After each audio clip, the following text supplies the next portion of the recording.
তো আজকে সবচেয়ে বড় খবর হলো পাকিস্তানের হাত থেকে প্রায় একটা আস্ত শহর ছিনিয়ে নিয়েছে Baloch liberation army. Baloch liberation আর্মির ফাইট পাকিস্তানের স্টেট এবং পাকিস্তান আর্মির এগেনস্টে বালুচিস্তানি ইন্ডিপেন্ডেন্ট জন্য। তার একটা বড় ডেভেলপমেন্ট এটাই যে পাকিস্তানের হাত থেকে প্রায় একটা শহর ছিনিয়ে নিয়েছে এই বালোচ লিবারেশন আর্মি। কোথায় হয়েছে, কিভাবে হয়েছে, বিস্তারে বলছি। বালোচ লিবারেশন আর্মি এটা ঘোষণা করেছে বালুচিস্তান প্রভিন্সে উপস্থিত সুরাব বলে একটি শহর আছে, সেই শহরটা পুরোপুরি দখল করে নিয়েছে বালুচিস্তান লিবারেশন আর্মি। তার প্রমাণ আপনি দেখতে পাবেন এই ভিডিওতে।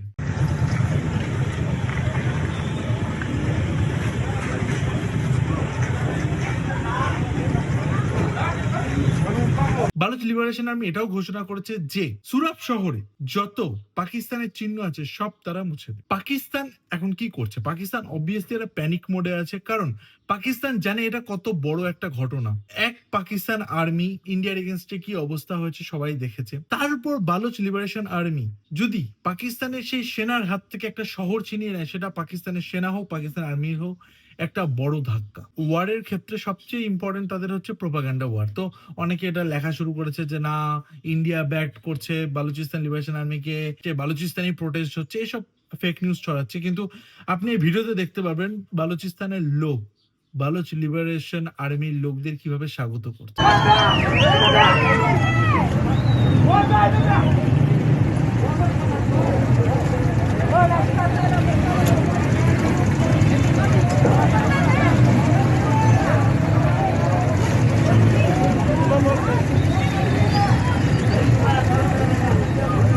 বালুচিস্তান যখন পাকিস্তানের একটা শহরকে ছিনিয়ে নিল, পাকিস্তানের কিন্তু এই অশনি সংকেত শুরু হয়ে গেল যে তাদের সাথে এরপর বালুচ প্রভিন্সে যা কিছু হতে পারে। এই বালুচিস্তান ওয়ার পাকিস্তানের সাথে নতুন নয়, কোনো ইন্ডিয়া ফান্ডের ওয়ার নয়। বালুচিস্তানকে বরাবর পাকিস্তান তাদের রিসোর্সের জন্য ব্যবহার করেছে এবং সেখানকার মানুষকে গরিব করে রেখেছে। এমন একটা আর্মি তৈরি হয়েছে, তার নাম হচ্ছে বালুচ লিবারেশন আর্মি। এই বালুচ লিবারেশন আর্মিকে যখন প্রথম প্রথম তৈরি হয়, পাকিস্তান হাজার হাজার সংখ্যায় তাদের খুন করে মাটিতে পুঁতে দিয়েছে।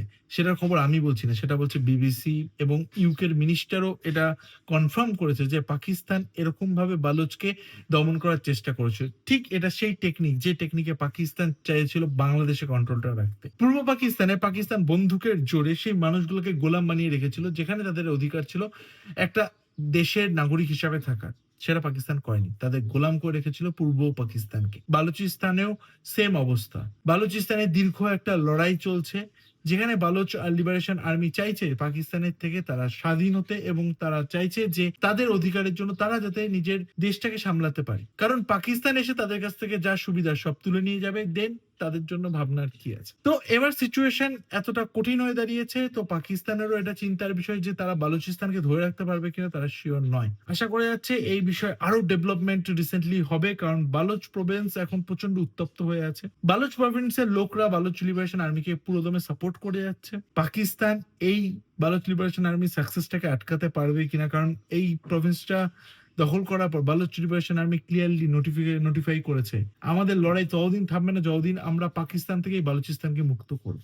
ইন্ডিয়া বালুচ লিবারেশন আর্মির সাথে কিভাবে কন্ট্যাক্টে আছে সেটা আমরা অফিসিয়াল কোনো সে নেই। কন্ট্যাক্টে থাক না থাক সেটা আমরা বলতে পারবো না সঠিকভাবে। আশা করি ইন্ডিয়া আছে বা নেই সেটা ইন্ডিয়ার গভর্নমেন্টই জানে। এর উপর বেস করে ইন্ডিয়ার পলিটিক্স কিভাবে শেপ নিবে, পলিটিক্স বলতে ইন্টারন্যাশনাল অ্যাফেয়ার্স কি করে শেপ নিবে, সেটাকেও ইন্ডিয়াকে নিয়ে ভাবতে হবে। কি করে ইন্ডিয়া বালুচ লিবারেশন আর্মির এই যে স্ট্রাগলটাকে ইন্টারন্যাশনাল স্টেজে তুলে ধরতে পারে। কারণ পাকিস্তান এখানে একটা ন্যারেটিভ তৈরি করে রেখেছে, ইন্ডিয়ার তরফ থেকে কোনো বালুচিস্তানের ন্যারেটিভটাকে আমরা ইন্টারন্যাশনালে পুশ করিনি। ইন্ডিয়ার উচিত ইন্টারন্যাশনাল লেভেলে বালুচিস্তানের একটা প্রবলেমটাকে উইথ ফ্যাক্ট আমরা বিশ্বের সামনে তুলে ধরি, এবং পাকিস্তানের যে অটোক্রেসি সেটাকে আমরা তুলে ধরে প্রমাণ করি যে পাকিস্তান কি করে এই বালুচ প্রভিন্সের লোকগুলোকে দিনের পর দিন শোষণ করে গেছে।